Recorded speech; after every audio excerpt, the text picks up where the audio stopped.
नमस्कार किसान भाइयों और बहनों, स्वागत है आपके अपने भरोसेमंद प्लेटफॉर्म पर, जहां हम लेकर आए हैं मध्य प्रदेश की कोने कोने से ताजा मौसम समाचार।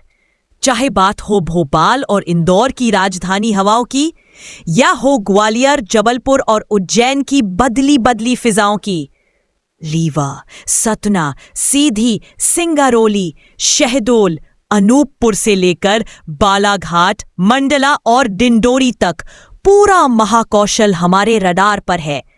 बुंदेलखंड के टीकमगढ़, छतरपुर, पन्ना, दमोह से लेकर सागर तक की बारिश की हर बूंद पर हमारी नजर है।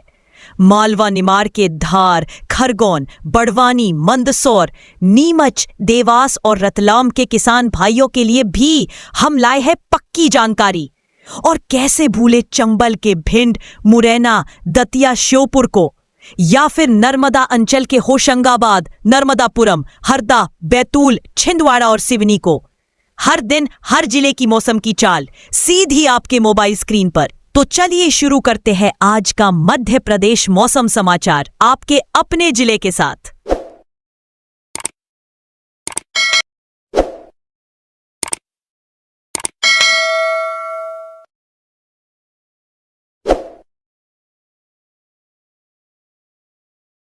सभी साथियों को नमस्कार। मध्य प्रदेश मौसम की ताजा और बड़ी खबरों में आपका हार्दिक स्वागत है। दोस्तों, इस समय प्रदेश का मौसम लगातार बदलता हुआ नजर आ रहा है। कहीं आसमान पर काले बादलों की आवाजाही जारी है, तो कहीं तेज धूप और उमस लोगों को परेशान कर रही है। वहीं कई जिलों में हल्की से मध्यम बारिश का दौर भी देखने को मिल रहा है। यानी प्रदेश के अलग अलग इलाकों में मौसम का मिजाज पूरी तरह से बदलता बदलता नजर आ रहा है। पिछले 24 घंटों की बात करें तो प्रदेश के कई जिलों में तेज बारिश की रिपोर्ट सामने आई है, तो कई जगह केवल बादल छाए रहे। दोस्तों, यही वजह है कि इस मानसूनी सीजन में मध्य प्रदेश में अब तक औसतन 40 इंच से ज्यादा पानी गिर चुका है, जो कि सामान्य से लगभग 7 इंच अधिक है। यह स्थिति साफ बताती है कि प्रदेश में इस बार मानसून कुछ ज्यादा ही मेहरबान रहा है। दोस्तों, अगर जिलावार आंकड़ों की बात करें तो गुना में सबसे ज्यादा 65 इंच बारिश दर्ज की जा चुकी है। वहीं खरगोन जिले में सबसे कम 26 इंच से कुछ अधिक बारिश ही दर्ज हुई है। यानी जहां एक तरफ कुछ जिलों में बाढ़ जैसे हालात बनते नजर आए, वहीं दूसरी तरफ कई जिलों में पानी की कमी अभी भी बनी हुई है। यही असमान वितरण इस बार के मानसून की सबसे बड़ी खासियत कही जा सकती है। उदाहरण के तौर पर भोपाल, जबलपुर, इंदौर, ग्वालियर, रीवा और उज्जैन जैसे जिलों में बारिश का सिलसिला बीच बीच में जारी रहा, लेकिन वहीं खरगोन, बुरहानपुर, खंडवा और शाजापुर जैसे जिलों में अब तक सामान्य से काफी कम पानी गिरा है। अब दोस्तों, बात करते हैं बीते दिनों की। प्रदेश के कई हिस्सों में भारी बारिश की वजह से नदियों में उफान आ गया। उज्जैन के रामघाट में पानी मंदिरों तक घुस गया था। वहीं बैतूल जिले के कई इलाकों में घरों में पानी भरने की स्थिति बन गई। इसके अलावा पांडुला इलाके में बारिश की वजह से जाम नदी में बाढ़ जैसे हालात पैदा हो गए थे। यही नहीं, छतरपुर जिले के खरगापुर तहसील में बिजली गिरने की घटना में एक बच्चे की मौत हो गई और कई पशुओं की भी जान चली गई। यानी बारिश के साथ साथ आफत की खबरें भी सामने आई हैं। दोस्तों, आपको बता दें कि गुरुवार और शुक्रवार के बीच प्रदेश में 2 ट्रफ लाइन और एक साइक्लोनिक सर्कुलेशन सक्रिय रहा, जिसकी वजह से कई जिलों में बारिश हुई। लेकिन शुक्रवार से यह सिस्टम कमजोर पड़ने लगा है। इसी वजह से तेज बारिश की गतिविधियां फिलहाल थम गई हैं। हालांकि हल्की और मध्यम बारिश का दौर अभी भी प्रदेश के अलग अलग हिस्सों में जारी रह सकता है। अब बात करते हैं मानसून की स्थिति की। दोस्तों, राजस्थान के कई जिलों से मानसून की विदाई हो चुकी है। गुजरात, पंजाब और हरियाणा से भी मानसून लौट चुका है। ऐसे में अब मध्य प्रदेश से भी मानसून की विदाई धीरे धीरे शुरू हो सकती है। दरअसल प्रदेश में जून के मध्य में मानसून ने प्रवेश किया था और तब से अब तक औसतन 40 इंच से ज्यादा पानी गिर चुका है, जबकि सामान्यतः इस समय तक केवल 35 इंच से थोड़ा ज्यादा पानी गिरना चाहिए था। इस लिहाज से देखा जाए तो पूरे प्रदेश में अब तक 7 इंच अतिरिक्त पानी गिर चुका है। लेकिन दोस्तों, जहां प्रदेश के पूर्वी हिस्सों जैसे रीवा, जबलपुर, शहडोल और सागर संभाग में खूब पानी गिरा है, वहीं पश्चिमी हिस्सों जैसे इंदौर और उज्जैन संभाग में स्थिति उतनी अच्छी नहीं रही। यानी प्रदेश के पूर्वी इलाकों में बाढ़ जैसे हालात बने, वहीं पश्चिमी इलाकों में अभी भी पानी की कमी की शिकायत बनी हुई है। ग्वालियर चंबल संभाग की बात करें तो यहां भी इस बार मानसून ने जमकर बरसात की। ग्वालियर, शिवपुरी, गुना, मुरैना, दतिया, अशोकनगर और भिंड जैसे जिलों में कोटे से ज्यादा पानी गिर चुका है।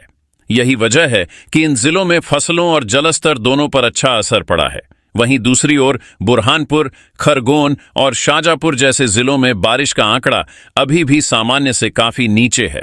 दोस्तों, आपको बताते चलें कि गुरुवार को सुबह 8:30 बजे से शाम 5:30 बजे तक खजुराहो में 27 मिलीमीटर, ग्वालियर में 14 मिलीमीटर, टीकमगढ़ में 9 मिलीमीटर, शिवपुरी में 7 मिलीमीटर, जबलपुर में 6 मिलीमीटर और उमरिया में 5 मिलीमीटर बारिश दर्ज की गई। यानी कहीं हल्की तो कहीं मध्यम बारिश का सिलसिला बना रहा। मौसम वैज्ञानिकों का कहना है कि इस समय पूर्वी बिहार और उसके आसपास ऊपरी हवा में एक चक्रवात बना हुआ है। इसके अलावा मराठवाड़ा पर भी एक अन्य चक्रवात सक्रिय है। इन दोनों चक्रवातों से लेकर दक्षिण उत्तर प्रदेश तक एक ट्रफ लाइन बनी हुई है, जिसका असर मध्य प्रदेश में भी देखने को मिल रहा है। इसके अलावा विदर्भ, तेलंगाना और तटीय आंध्र प्रदेश से लेकर बंगाल की खाड़ी तक एक अन्य ट्रफ लाइन फैली हुई है। यही प्रणालियां अरब सागर और बंगाल की खाड़ी से नमी खींचकर मध्य प्रदेश में बारिश करवा रही हैं। यानी कुल मिलाकर कहा जाए तो दोस्तों, फिलहाल प्रदेश का मौसम पूरी तरह से बदला हुआ है। कहीं तेज धूप तो कहीं झमाझम बारिश का मंजर देखने को मिल रहा है। कई जिलों में बादल छाए हुए हैं तो कई जगह लोग उमस और गर्मी से जूझ रहे हैं। तो दोस्तों, यह था पहला बड़ा अपडेट मध्य प्रदेश के मौसम से जुड़ा।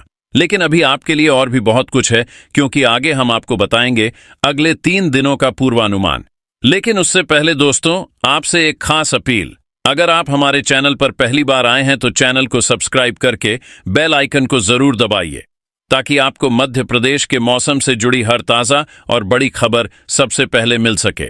साथ ही कमेंट सेक्शन में हमें जरूर बताइए कि आप मध्य प्रदेश के किस जिले से इस वीडियो को देख रहे हैं। दोस्तों, अब बात करते हैं अगले 3 दिनों के अनुमान की और समझते हैं कि आने वाले दिनों में मध्य प्रदेश के मौसम का मिजाज किस तरह बदलने वाला है। इस समय राज्य पर जो मौसमी सिस्टम सक्रिय हैं, उनका असर सीधे तौर पर बारिश, आंधी, तापमान और नमी पर दिखने वाला है। सबसे पहले आपको बता दें कि अरब सागर और बंगाल की खाड़ी से नमी लगातार आ रही है और इसके कारण वातावरण में आर्द्रता बनी हुई है। इसी के साथ राजस्थान से एक पश्चिमी विक्षोभ उत्तर भारत की ओर बढ़ रहा है, जिसका असर मध्य प्रदेश पर भी दिखेगा। इसके अलावा राज्य के उत्तरी और पश्चिमी हिस्सों में साइक्लोनिक सर्कुलेशन सक्रिय है और पूर्वी हिस्सों से ट्रफ लाइन गुजर रही है। इन सभी मौसमी परिस्थितियों के कारण प्रदेश के कई जिलों में अगले दिनों में गरज चमक के साथ हल्की से मध्यम बारिश की संभावना बनी हुई है। अगर हम जिलावार बात करें तो ग्वालियर चंबल संभाग में हल्की से मध्यम बारिश के साथ आंधी तूफान देखने को मिल सकता है। भोपाल, राजगढ़, सीहोर और विदिशा जैसे जिलों में अगले दिनों में बौछारें पड़ने के आसार हैं। वहीं मालवा और निमाड़ के हिस्सों, इंदौर, उज्जैन, धार, खंडवा, खरगोन और बड़वानी में बादल छाए रहेंगे और कहीं कहीं पर तेज हवाओं के साथ बूंदाबांदी देखने को मिलेगी। बुंदेलखंड और सागर संभाग के टीकमगढ़, छतरपुर, दमोह और पन्ना जिलों में अगले दिनों में गरज के साथ बारिश हो सकती है और बिजली गिरने का भी खतरा बना रहेगा। महाकौशल और विंध्य क्षेत्र, जबलपुर, कटनी, उमरिया, अनूपपुर और रीवा में मौसम में उतार चढ़ाव रहेगा। कभी तेज धूप तो कभी अचानक से बादल छा जाएंगे और बौछारें पड़ सकती हैं। अब अगर हम तापमान की बात करें तो अगले दिनों में अधिकतम तापमान अधिकांश जिलों में 30 से 35 डिग्री सेल्सियस के बीच रहने का अनुमान है, जबकि न्यूनतम तापमान 20 से 23 डिग्री सेल्सियस तक रह सकता है। दिन के समय उमस जरूर बढ़ सकती है, लेकिन शाम ढलते ही हवाओं के कारण राहत मिलेगी। हवा की गति कहीं कहीं 15 से 20 किलोमीटर प्रति घंटे तक जा सकती है और गरज चमक के दौरान अचानक 25 किलोमीटर प्रति घंटे से ज्यादा की रफ्तार पकड़ सकती है। अब बात करते हैं किसानों के लिए जरूरी सलाह की। जिन जिलों में बारिश की संभावना है, वहां के किसान भाई अभी धान की रोपाई और खरीफ फसलों की बुआई का काम सावधानी से करें। बारिश के साथ आंधी और तेज हवाएं चल सकती हैं, इसलिए खेतों में खड़ी फसलों और पौधों को सहारा देना जरूरी होगा। जिन क्षेत्रों में मौसम शुष्क रहेगा, वहां किसान भाई सिंचाई की योजना बनाकर ही काम करें, ताकि पानी की कमी से फसल को नुकसान न पहुंचे। बिजली गिरने की संभावना को देखते हुए किसानों और ग्रामीणों को सलाह है कि वे खुले आसमान के नीचे मोबाइल या बिजली के उपकरण का इस्तेमाल न करें और बारिश या आंधी के दौरान पेड़ों के नीचे खड़े होने से बचें।